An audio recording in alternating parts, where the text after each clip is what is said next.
Hey everybody, it's Neil, and if you know me, you know I've been working out a lot. That's why I'm getting all buff and strong, and that's why I wanted to get some of these things here, because when I'm on the exercise bike, I notice I get so much sweat in my face. So I got these, and this is a pack of, it's like 25 of these, and these are like headband exercise bands. So let's check these out. So this is what it looks like. I don't know, I think there's like 25 of them in here. It's a whole huge pack of them. But see, it's just a little stringy band with fabric on it.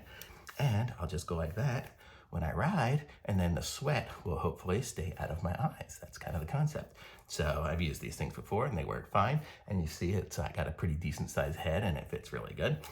It'd be good for girls to put in their hair ties or anything like that too. You can fold it up.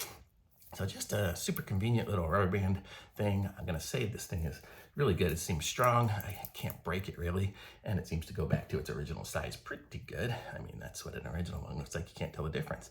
So I'm gonna say this thing is pretty good, these little bands. So I'm gonna be sticking a bunch of these out by the Peloton.